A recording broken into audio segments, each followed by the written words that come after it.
Hello, this is Diana Olynick, the host of the Alchemy of Success show. Thank you so much for being here today. And we're gonna start developing this amazing conversation with Kelly Phelan. She's a career coach and professional development specialist.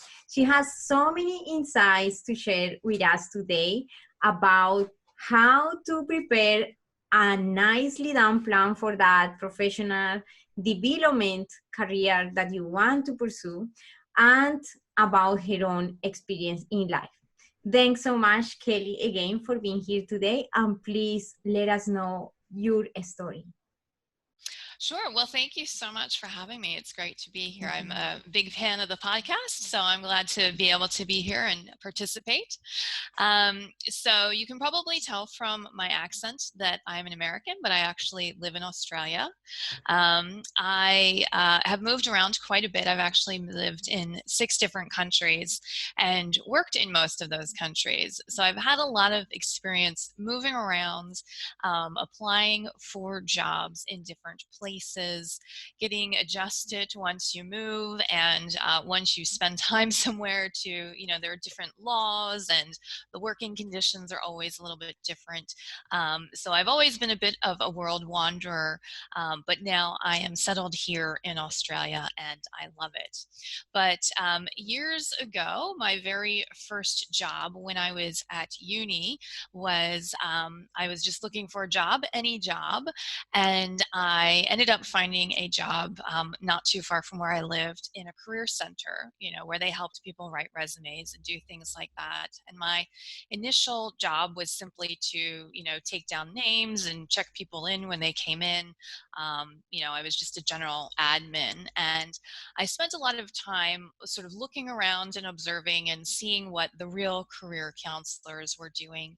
And after a while, I started saying, well, I feel like I've learned a lot, now I really know how, resumes work, and I've seen you do all of these workshops on how to interview. I would like to move forward and do some more things. And so I started getting training on how to teach people how to write resumes and how to do mock interviews. And so I spent the next several years while I was in uni moving up in the ranks and getting more and more responsibility. And it was never my intention to go into career coaching or working with people in that capacity.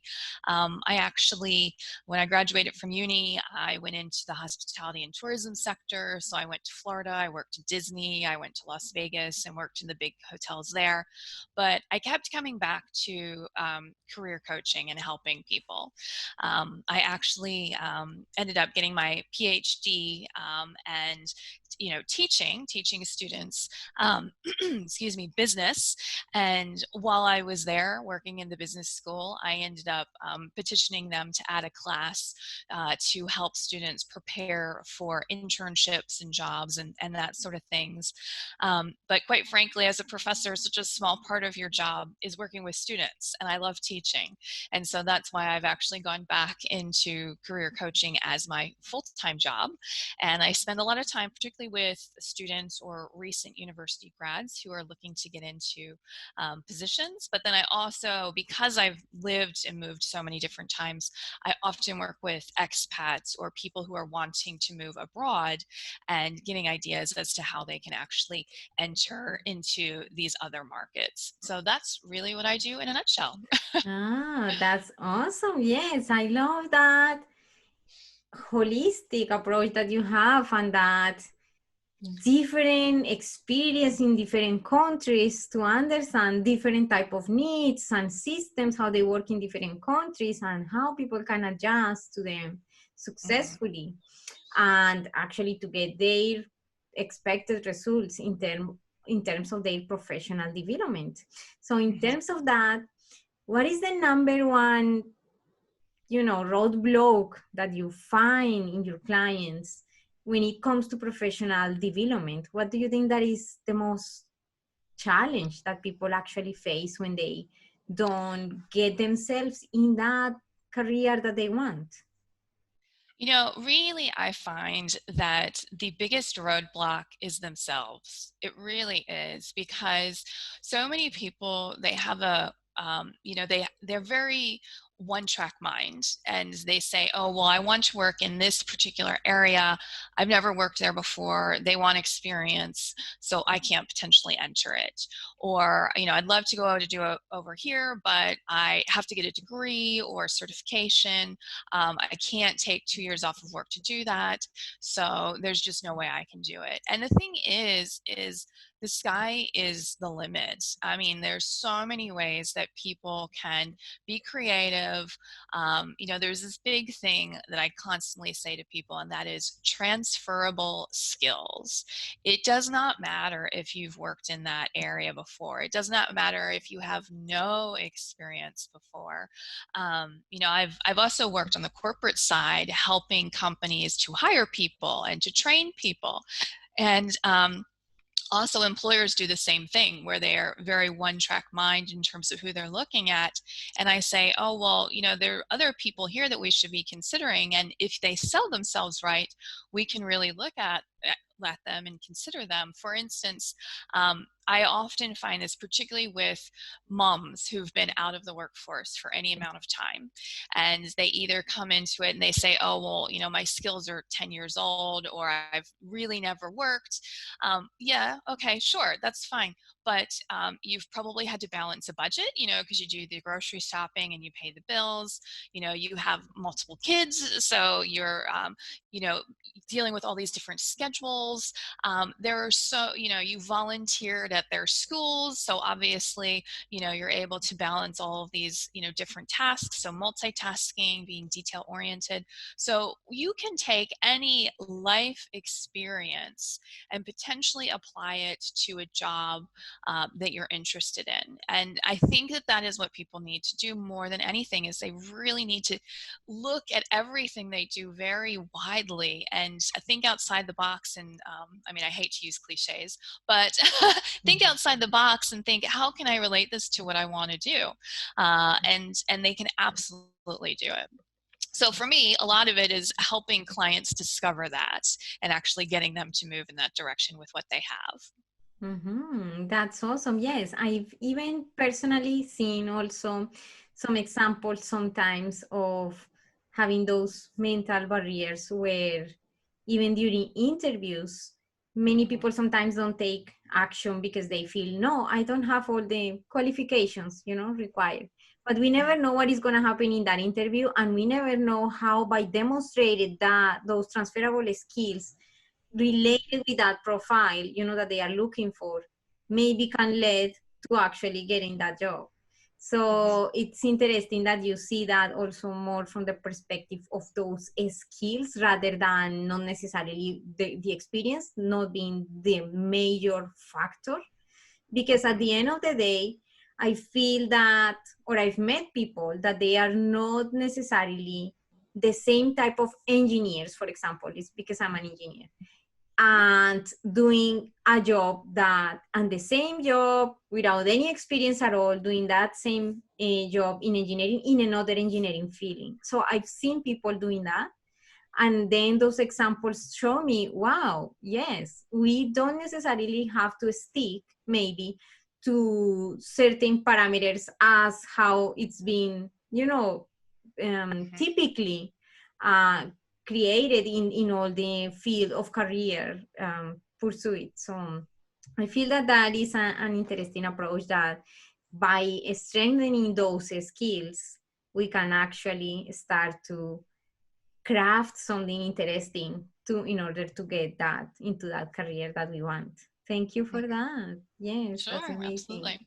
Yes, and so in terms of professional development, what is like the best tip that you can give to someone that is struggling with not believing, that they are able to actually fulfill a role inside the same company, for example, getting to other levels, higher levels? Well, one thing that I do with a lot of my clients, because it's interesting because a lot of people come to me to actually get a job, and then they get the job, and so great, they've accomplished what they want to. But then I see them, or I happen to hear from them years later on LinkedIn, and they say, well, actually now I want to move along, so what do I do next? And I try to instill this in them as early as possible, but sometimes they do need guidance. And so so that's actually made me sort of pivot a little bit what I actually do with my clients now. So I've certainly grown myself as a career coach. So one of the things that I always try to tell people is, don't think about what you want today, think about what you want long term. And I think that long-term planning is really important to think about, okay, well, this is what I want to, this is my 1-year plan, this is my 5-year plan, this is my 10-year plan. And plans change, but if you don't have a plan, you have nowhere to go. I mean, it's like going on a trip with no map. And so that's really what I try to get people to do. You know, even though they're looking for, you know, a job right now, I'm telling them to think about, okay, where, you know, what do you want to be looking at later in terms of being promoted? Okay, so let's actually, we'll apply for this job, but let's figure out what skills we need to get there. So that's really what I try to do, is give them that formula or that roadmap for how they're actually going to get there. And we talk about, okay, well, what skills do we need to develop? Who do we need to meet? So what kind of networking do we need to do within our company or outside of our company, whatever that may be? Do I need to consider taking an extra class or maybe volunteering to build those skills, or to just to you know, build you know, that skill set and that dream of getting to where I want to go. So that's really what I try to do with people, is to make sure that we can figure out where it is that they ultimately want to be and how to get there. So it might involve, you know, going back to school at some point in time, or it might involve some other particular project. But at least if they have that idea as to where they think they're going to go and what they think they might need to get there, that's really what I try to do with people in terms of looking at long-term career progression. Yeah, that's good. Yeah, interesting. What do you feel that are like the best resources that somebody can have in order to get, you know, started into that type of journey where they are going to understand and have the clarity and start having the plan that you propose? Mm-hmm. It really is going to depend on the individual. So, for instance, we do spend time looking at, you know, what is it that they are lacking confidence in. So, for instance, it may be speaking to strangers, or it may be presenting, and maybe their current job doesn't require that. But if they want to be a GM, or they want to be a director or a CEO, they're probably going to need those skills at some Mm-hmm. point in time. And so it might be a matter of joining, for instance, Toastmasters, where you go and you learn to actually present in front of other people. So it's really, it's very one-on-one, and it's very based on that particular person and sort of what they view as their shortcomings, or what they really feel like they need to become more confident in order to progress to the next step. So it's hard to give you just one example because it's so individual. Yeah. And so that's what I encourage people to do, is say, well, what are you most, where do you really lack that confidence? Okay, well, how can you work on that? And maybe they'll come up with some ideas, and maybe I'll give them some suggestions they had never considered. And, you know, we kind of go from there. Mm-hmm. So, in what way people can work with you? Do you have a program, or do you have coaching one-on-one, or what are the ways that people can work with you? Yep, there's several different ways. Most of the coaching that I do is one-on-one coaching, though I do occasionally do group coaching. For instance, from time to time, I'll end up getting several people in the same area, like industry is what I mean. And so I might sort of put them together, and that way we can, you know, sort of Great. work relate. Yeah, they can feed off of one another and give each other some suggestions, that sort of thing. But most of my coaching is one-on-one. I'm actually currently developing a program, sort of a do-it-yourself program, because to a large extent it was always done with me, and now because I'm growing and I'm taking on more and more clients all the time. And of course, because of price point, I'm currently developing a program so that people can actually do a lot of the training on their own, how to develop their resume and write their cover letters and do their interviews. And then if they want to sort of supplement it with an extra hour or two with me, then they can certainly do that. But those are the primary ways that I work with clients, is typically through one-on-one coaching. Mm-hmm. What do you think that the actual industry in terms of career is going towards in the future? Do you foresee any changes of the traditional ways in terms of all the tools that you teach and methods, or what is your point of view there about that? Oh my goodness. Well, it's I think that if you had asked me this question 6 months ago, I would have a very different answer. So, of course, with COVID and everything that's been happening, it's been really interesting to see what is going on and how the world has changed so quickly, Yeah. and how economies have changed so quickly. So it's interesting because, 6 months ago, it was very difficult for a lot of employees to ask for flexible working time, because maybe they needed to leave work early to pick up their children, let's say. Yeah. And employers weren't so agreeable to that. Whereas Mm-hmm. now, because even here in Australia, we have very few cases, but we're still all working remotely. Very few of us go into the office at all. Yeah. So now remote work has become the norm. However, I would say that a lot of employers are struggling with that. So it's less so the employees that are having the issue. It's more so the employers don't know. For instance, I had an employer contact me recently and say, I have no idea how to do annual reviews. I don't know who I should be promoting. Do I just not promote anybody this year? Because I don't see them on a daily basis. I really don't know what they're doing. So the employers are the ones who are really struggling. So I think that a lot of employers are itching to go back to that. However, if this continues for a while, it may have to, potentially change. And then obviously the training, I think, is going to be the biggest thing, and the need to be very proactive with all of that training, for hygiene purposes, for messaging purposes, how people communicate, what's going on with the company, what's going on with their clients, their customers, all of that. And then, of course, you are also going to have some industries that may potentially really struggle to recover. So it's been very interesting, particularly given that I spent so many years in tourism before getting back into career coaching. So I've particularly been dealing with a lot of people who are furloughed from hospitality and tourism types of jobs.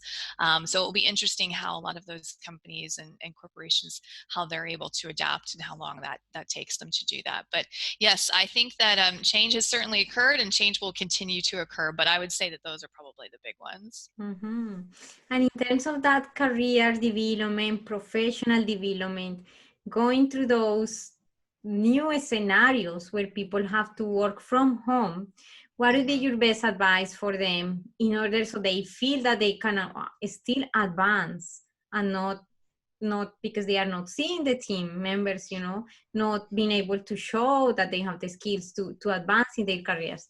What would be the advice there for people that is working remotely?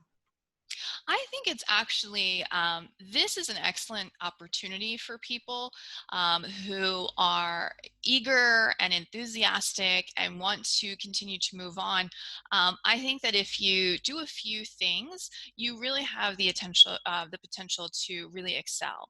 So I think one of those things is being really proactive. So making sure that you are checking in with any of your subordinates, seeing how they're going, because obviously your subordinates are going to be giving feedback to you as to where you're falling behind or what needs to happen, challenges that are occurring with customers, that sort of thing. thing. I think it's very important to be proactive with, your superior, and to let them know, this is what I'm doing. So I think that anybody who's really proactive at this point in time, and really emphasizes that communication, quick responses, is really going to potentially excel. The other thing is, of course, is making yourself valuable to the company. So coming up with new solutions for how we can implement a new project, or how we can potentially, make workflow easier, that sort of thing. If you can come up with some of these creative solutions to problems that your employer may not even realize they have at this point, but if you're the fix-it person, that will really showcase your how valuable you are, and the fact that yes, you should be promoted. Absolutely. Thank you. And what would be one of the best type of stories that you can share from your clients that brought you also fulfillment in your own, career? What would be one of those moments that you remember, like, oh, I really remember this moment with this client? One a successful Um, story. oh my goodness, there's so many. I don't even know where to start. Um, one thing that I do quite a bit, and I think that it's being a professor, in addition to doing this, is quite beneficial, is I have a lot of people come to me, and they want to change careers, whether this was a year ago, whether this is right now, but they feel very up in the air, and they're thinking, well, I'm not really happy where I am right now. I think I might want to go into this area. Maybe I need to do that. If I do that, I need to go back to school and get a certification or a degree or whatever it may be. So I do a lot of coaching with people, not even necessarily coaching, but just having chats with people who are thinking about making a career change, and should I go to graduate school? Should I stay in the workforce and just kind of try to pivot a little bit, or what do I do? And that's one of the types of clients that I really, really enjoy working with.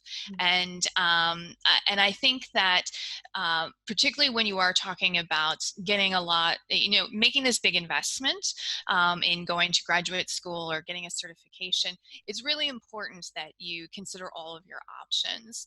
And so right now I'm talking to so many people that are considering that, and being able to give them some clarity with that really helps. And so I would actually say that very recently somebody had a conversation with me about that, and I said, this is not a decision to make quickly. Okay, this is not a decision to make lightly.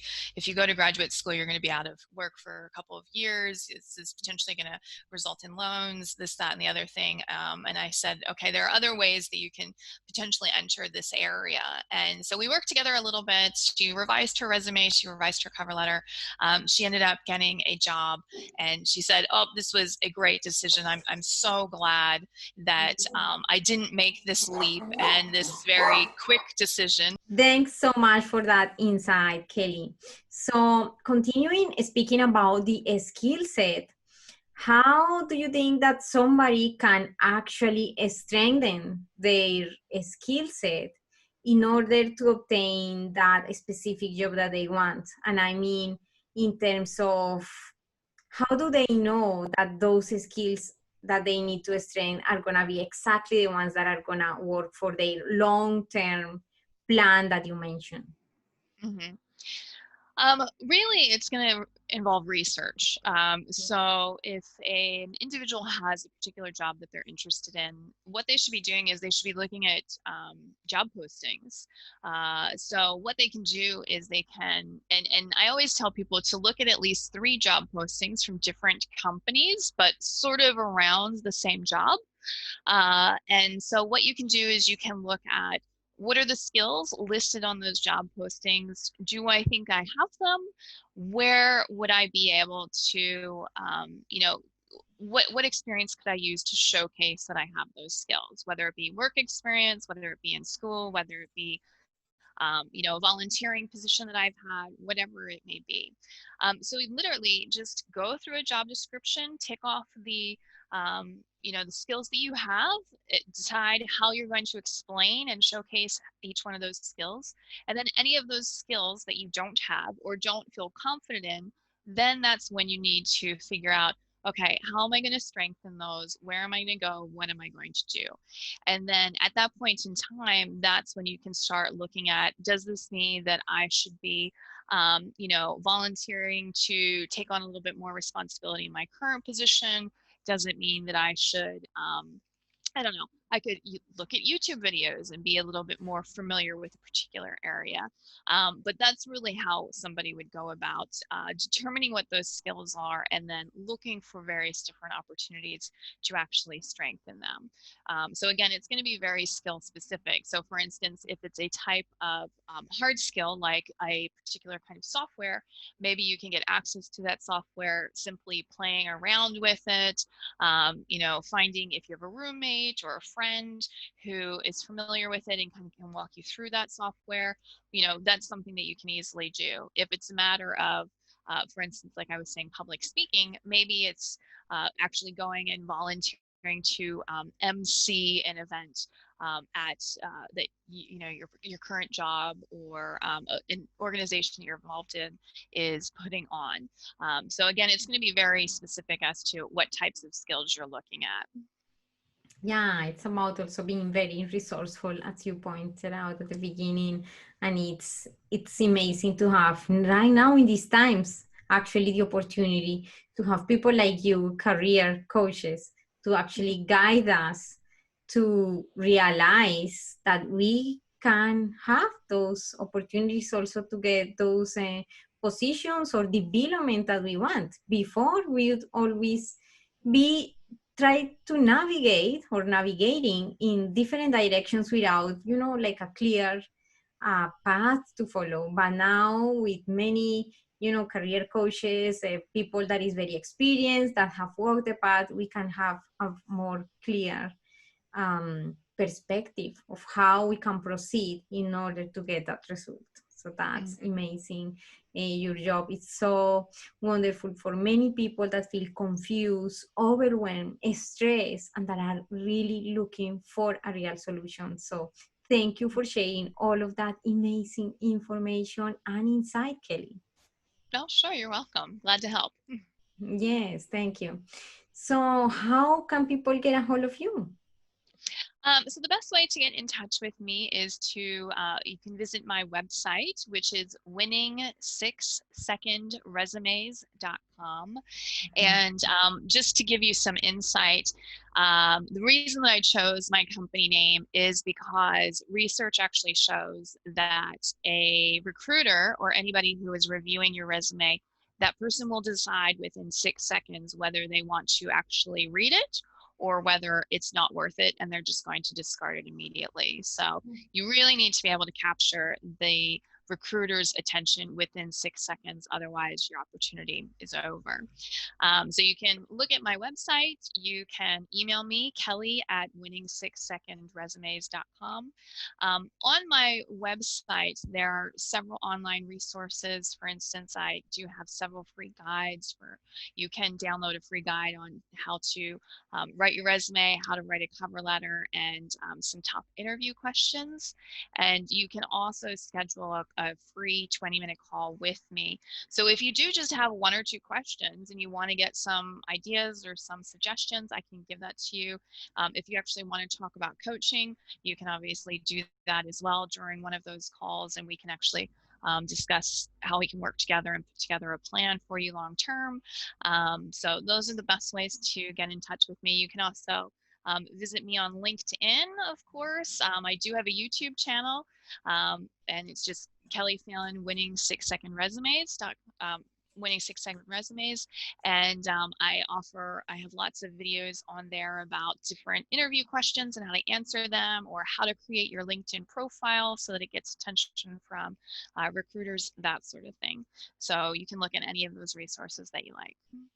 Thank you so much. I really appreciate a lot this space to share, especially on LinkedIn, because it's a platform that traditionally has been more kind of like with the tag in us that for in order to get a job, to try to show the best of us in our resumes and cover letters in LinkedIn. So yes, that is a great opportunity to connect with you through LinkedIn also. Thank you so much for that.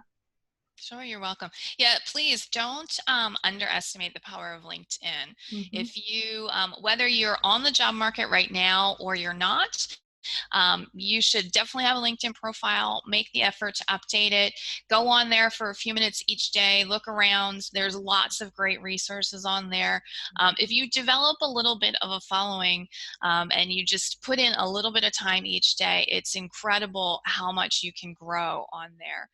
So it's a really valuable resource, and so many people forget about it until they're looking for a job.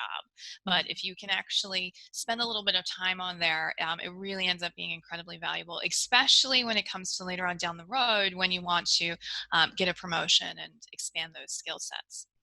Thank you so much. That's a great tip right there. Thank you so much for that. And do you have any other specific aspect that you'd like to highlight before we wrap up?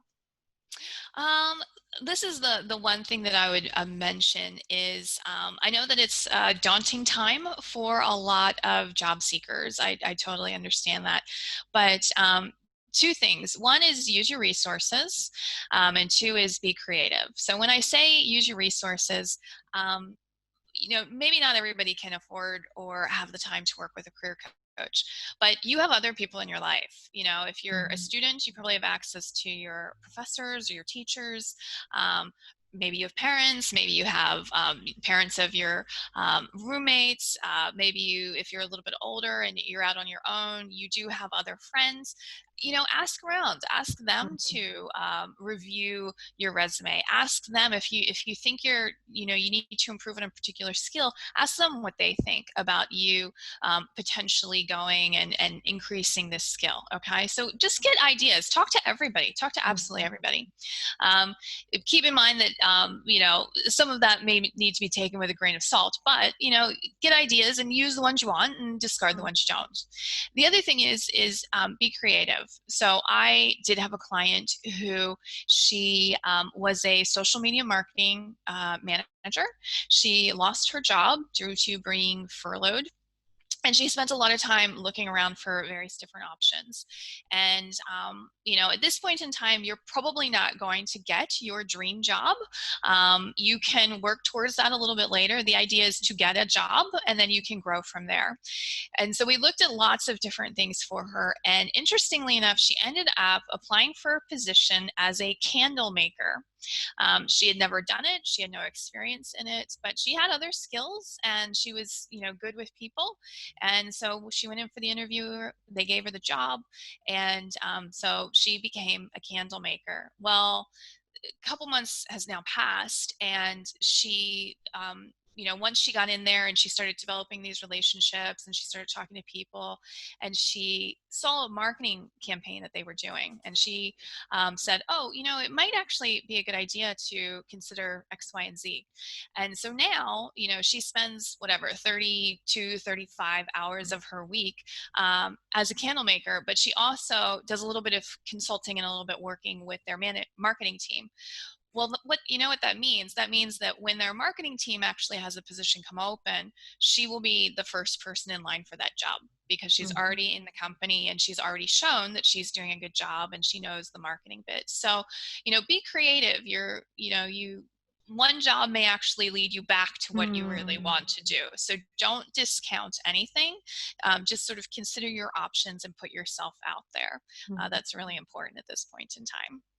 Thank you so much. I really love that example. We never know where we're going to find our next, realization or opportunity. So it's all good. Trying doesn't mean that you're going to make any mistake. Everything is there for a reason, and we are free to explore with ourselves in a good state of mind, and things will come up at their right time.